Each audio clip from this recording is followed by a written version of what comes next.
नमिता मुंदड़ाजी। महोदय, अध्यक्ष महोदय, ही जी स्कीम आहे त्याच्यामध्ये अजून एक प्रॉब्लेम इकडे माझ्या निदर्शनात लोकांनी आणलेला आहे.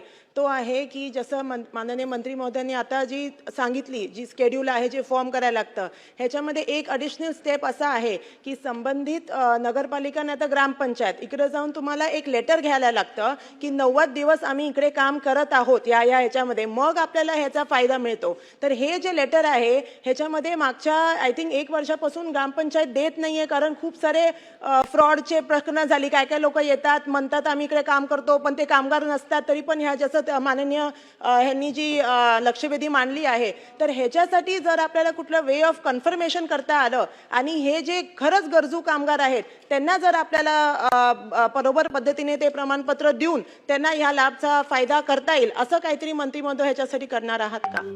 यामध्ये आपण पाहिलं की सन्मान्य सदस्यांनी जो विषय मांडला आहे तो खरा आहे.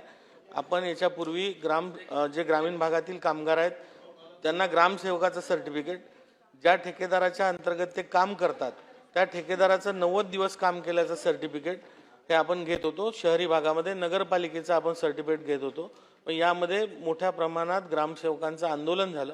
आपण या संबंधात ग्रामविकास विभागासोबत वेळोवेळी बैठका केल्या, पण अजूनही त्या आंदोलनातनं तोडगा निघाला नाही आहे. त्यामुळे तोपर्यंत आपण जे ठेकेदार ज्यांच्या इथे यांनी काम केलं आहे अशा ठेकेदाराचं 90 दिवसाचं अनुभवाचं प्रमाणपत्र घेतोय आणि त्यावर त्यांची नोंदणी करतोय.